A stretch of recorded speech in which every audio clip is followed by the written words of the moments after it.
NCERT में एक question निकल के आता है कि why do we store silver chloride AgCl in dark colour bottles, है ना। तो सिल्वर क्लोराइड जो है वो बहुत ज़्यादा सेंसिटिव एलिमेंट होता है, ऐसा आपको पता होगा, और उसको डार्क कलर के बॉटल में ही हम स्टोर करके रखते हैं। अगर हमने उसको धूप में रख दिया या फिर लाइट के कांटेक्ट में रख दिया तो फिर वो डिकम्पोज हो जाता है। तो आंसर देखने से पहले हम जानते हैं पहले कि silver chloride is a light sensitive compound, है ना। तो लाइट सेंसिटिव केमिकल कंपाउंड मतलब ऐसे कंपाउंड जिनके अंदर लाइट के सेंस में आने पे कोई रिएक्शन टेक प्लेस होती है ना। बहुत सारे आपको पता होगा, कुछ कंपाउंड्स ऐसे होते हैं जो कि इलेक्ट्रिसिटी से अपना रिएक्टिविटी बढ़ाते हैं, कुछ कंपाउंड्स ऐसे होते हैं जो कि डिकम्पोज हो जाते हैं उसको जब हीट प्रोवाइड करते हैं। वैसे ही आपका जो सिल्वर क्लोराइड है AgCl है वो क्या होगा, लाइट सेंसिटिव केमिकल कंपाउंड है, ठीक है। तो फिर देखते हैं, it easily go into the photolytic decomposition reaction. Decomposition मतलब होता है आपका टूटना, और लाइटिक का मतलब भी होगा टूटना, और यहाँ पे फोटो का मतलब है लाइट, है ना। फोटोलाइटिक मतलब कि लाइट की वजह से अगर कोई केमिकल कंपाउंड ब्रेक हो रहा है तो फिर वो होगा फोटोलाइटिक डिकम्पोजिशन, है ना। उसको आप शॉर्ट फॉर्म में फोटोलाइसिस भी बोल सकते हो और वो बिल्कुल करेक्ट होगा, ठीक है।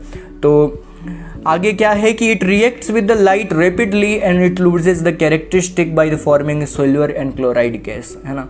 तो जब भी सिल्वर क्लोराइड AgCl ये जो कंपाउंड आपको दिख रहा है वो जब भी ब्रेक होगा, जब भी ये लाइट के कांटेक्ट में आएगा, वो अपने मेन कंस्टिट्यूएंट्स में डिवाइड हो जाएगा। और उसके जो मेन कंस्टिट्यूएंट्स हैं वो क्या है, एक तो क्लोरीन गैस है और एक तो सिल्वर है जिससे कि वो बना हुआ है। सिल्वर का मतलब यहाँ पे Ag दिया हुआ है, ठीक है। तो आगे दिया हुआ है कि silver chloride decompose into silver and chlorine gas while expose into sunlight. जैसा कि मैंने कहा ये सनलाइट के एक्सपोज में ऐसा होगा।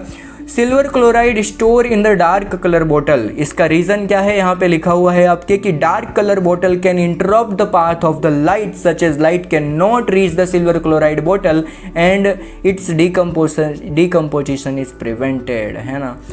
अगर मैं आपको बताऊं, अगर अच्छे से समझाऊं तो एक एक्सपेरिमेंट के थ्रू देखते हैं हम इसको कि जब भी हम सिल्वर क्लोराइड को स्टोर करते हैं एक नॉर्मली, है ना, तो अगर मैंने उसको स्टोर किया, अगर आपको उसके ऊपर लाइट आप प्रोवाइड करते हो तो क्या होता है, आफ्टर सम टाइम, है ना, उसका डिकम्पोजिशन स्टार्ट हो जाता है। जिस एरिया में आपको लाइट मिलेगी वहाँ पे डिकम्पोजिशन होगा, और जहाँ पे लाइट आपको नहीं मिलेगी वहाँ पे डिकम्पोजिशन देखने को नहीं मिलेगा।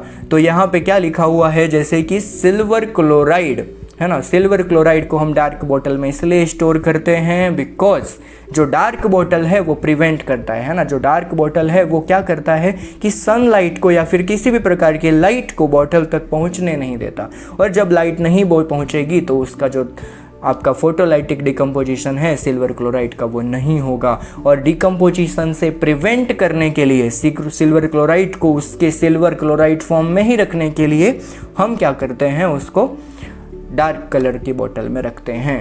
इतना लिखने के बाद में आपको एनसीईआरटी में एक केमिकल इक्वेशन भी लिखनी रहेगी, और जो कि आपके सामने दिख रहा होगा कि केमिकल इक्वेशन इसका क्या है, 2AgCl it breaks into 2Ag and chlorine gas.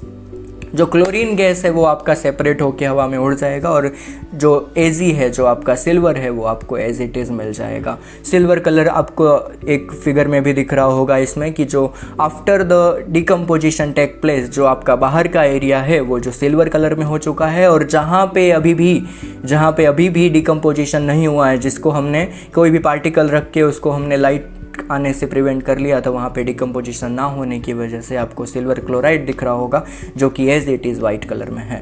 तो आई होप कि आपको समझ में आया होगा। अगर कोई डाउट्स आ रहे हैं आपके और इसी टाइप के कुछ और क्वेश्चन देखने हैं तो please subscribe the channel. Thank you for joining me today. Stay tuned.